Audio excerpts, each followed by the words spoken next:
I was a witness till the last minute. I didn't gbàdúrà. This is my sister.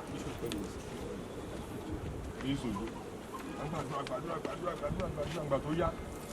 Ọlọ́run fẹ́ dáhùn sádùúrà wa. Àdúrà yín ò lọ lásán o. Ẹlẹ́ṣẹ̀ ni gbogbo ọ̀tá wa ń bí o. A dẹ̀ kú pẹ̀lẹ́ṣẹ̀. Tí Ọlọ́run bá wá fi mínítì kan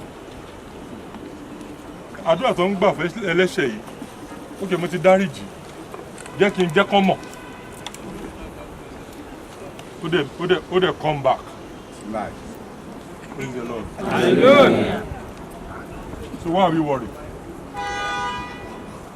For that second, tójú yẹn ṣí, tọkùn yẹn mí jáde, doctor sọ fún mi wípé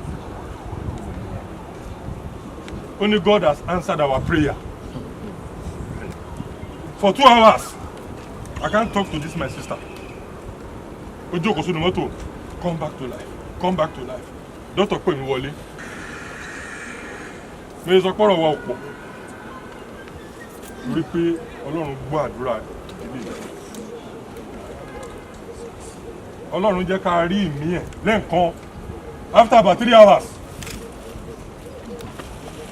Starting gbàdúrà. What else did we want? Ẹlẹ́run ara máa ṣe bí ẹlẹ́run ara. But àwa débi òótọ́ ọ̀rọ̀ ká bára wa sọ. Ká jẹ́ ká mọ̀ yìí pé ó yẹ ká máa jó ni. Mo lọ́ọ̀sán kù kan. A pè wọ́n ní Jíbókù. He's a man of God. I was with him praying. I was praying. Mo kásá mo rí mi fẹ́. Ìgbà tó yá wọ́n kọ̀ díjú síbẹ̀ ṣá. Ìgbà tó yá wọ́n kọ̀ sọ pé ó kọ̀ mìíràn náà. Ọlọ́dẹ lè mú fẹ́ sinmi. Ní kí n máa lọ lókùn fẹ́ sinmi. Mi ò rò pé mo dé next junction yẹn. The daughter was behind the door. Ó ń gbọ́ conversation àti bàbá ẹ̀. Bí ṣe máa déwájú bẹ̀rẹ̀ báyìí, ó kọ̀ give up ni. Ó kọ̀ sáré wọlé ni. Bàbá church ló máa ń pè bàbá wọn. Ó yẹ rí báyìí. Ó kọ̀ sáré wá pè mí padà ni. Bí ṣe máa dé bẹ̀ báyìí. Bàbá yẹn sọ fún mi pé òun fẹ́ sinmi. The prayer is disturbing. Yeah. I'm getting him worried. Ibi tó ti fẹ́ sílẹ̀kùn fún mo lọ ṣe bodyguard ńbẹ̀. That's the truth. Ọmọ yẹn sọ pé òun dúpẹ́ lọ́wọ́ Ọlọ́run. Bàbá òun ò kú síbi tí ò fẹ́. Wọ́n dẹ̀ ń pè ní bàbá tó.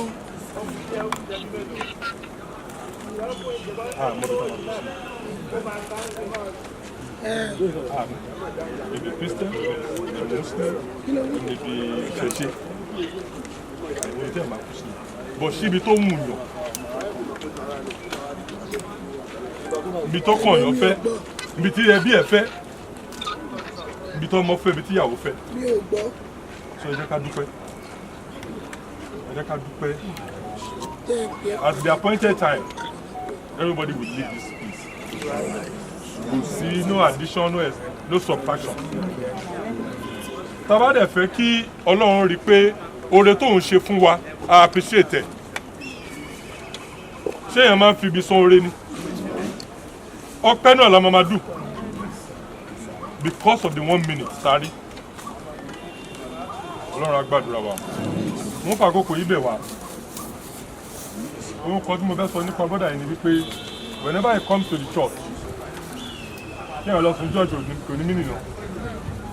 24 hours, every day, every night, gidi, kìnnìkan, ìwà mọ́ṣáláṣí, wọ́n ṣe gbá, wọ́n ṣàwọ̀. But time tó bá wà níbẹ̀, play a good role. Make your impact. Wàásù mi nìyẹn o. Make a good impact. Ìwé oníwà kan sọ pé nígbà tó bá dọjọ́ yẹn, ìwọ tó ń condemn yàn, babaláwo pẹ̀lú rìgálíà ẹ̀, pẹ̀lú bàǹtẹ́ ẹ̀, á ní á wọlé. Ìwọ tó wá ń ṣe óólí. Ṣé báyìí káàkiri? God bless you. God bless you. Tó jẹ́ pé inú ẹ̀ jìn. Where will you be? Where will I be? They can have good impact in everybody's life.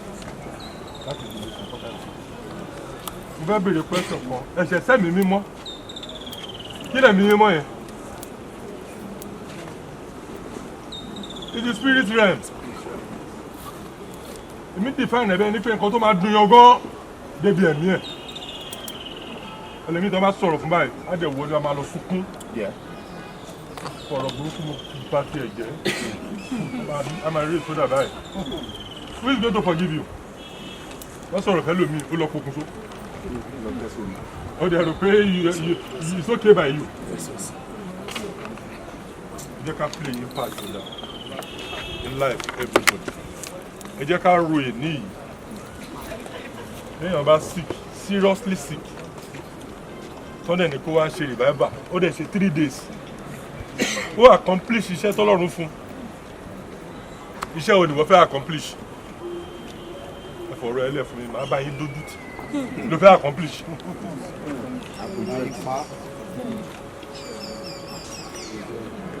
Àwọn náà ń bojú èèyàn jẹ́ amọ́ra wa o.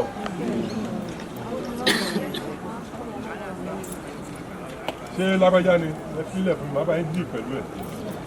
Position yẹn wọ́n ló jẹ́ number 1 ní gbogbo àdúgbò yìí. Ọ̀rọ̀ méjì ló wà for everybody. Well done. Ó mọ èèyàn bú. Well done. Ó mọ èèyàn kí. Bàbá mi máa ń sọ̀rọ̀ kan. Ẹni tó bá rúre ló máa sọ rí. Kò ń ṣèpè kò lè ń ṣàdúrà.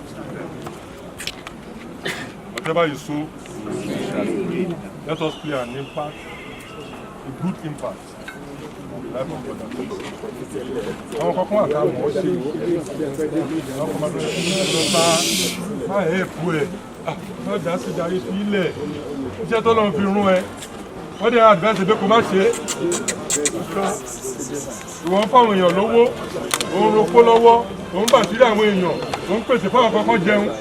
Wọ́n ní pé kó má ṣe é. Bọ́ọ̀ kan kú 7 years to 17 years old boy. Wọn kì í gbéyàn gbọ́ òkú gba wọ́n ti ká sílẹ̀. Torí pé ó máa ń wọnú kánsílẹ̀mù yẹn wá, mo máa bá wọn ṣeré. Tó bá rọ́ ọlọ́pàá ó lè ra ẹ̀pà fún. Lọ́tọ́ ló kú, wọ́n lọ sọ fún AIG. Wọ́n lọ sọ fún AIG. Wọ́n ní so he's such a young boy. Ó dẹ̀ jẹ́ kán gbé òkú ẹ̀gbọ́n ọjọ́ ká sílẹ̀.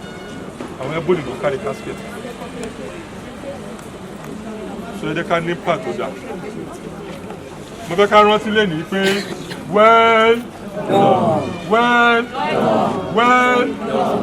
Ọlọ́run á rántí wa sí rere o. Ẹ jẹ́ ká gbàdúrà orúkọ Jésù. Ọlọ́run gbọ́ ọpẹ́ wa, gba ẹ̀yìn wa. A dúpẹ́ fún ìgbé ayé bọ̀dá wa Sunday Olamilekan Òjó. Wọ́n lò ó wákàtí tó kù níwájú Ọlọ́run láti jẹ́ kí àwọn èèyàn kó rí pé Ọlọ́run nìkan ni. Wọ́n dẹ̀ fi ọ̀rọ̀ sí ti bá àwọn èèyàn títí di àkókò náà. Bàbá gba ọpẹ́ wa o. Ọ̀rọ̀ tá a gbọ́ lénìí jẹ́ kó jẹ́ ìyè fún ayé wa. Jẹ́ kó jẹ́ àlàáfíà fọkàn wa. Jẹ́ kó jẹ́ ìdíje fún ayé wa. Nígbà tí a ó tún máa pàdé ní àkókò náà lẹ́sẹ̀ Jésù, bàbá ẹkún má jẹ́ kó bá àwí ẹ̀rí wa jẹ́ o. Má jẹ́ kó bẹ àwí ẹ̀rí wa jẹ́ o. Ìpapòdà arákùnrin wa nípa ti ẹ̀mí ọpẹ́ ni o. Gba ọpẹ́ wa o. Di ìdílé rẹ̀ wọn mú o. Di ẹbú mi o. Gbogbo ẹgbẹ́ tí wọ́n wà ní ti ẹgbẹ́ orí ìtàgé bá wa dì wọ́n mú o. Ìjọ Ọlọ́run dì wá mú o. Lẹ́yìn ohun gbogbo àwọn yìí lógo Jésù Kristi Olúwa wa. Praise the Lord. A ó tẹ̀síwájú nígbà tí a ó gbé òkú lọ sí láti lọ gbé kalẹ̀ ní ibojì.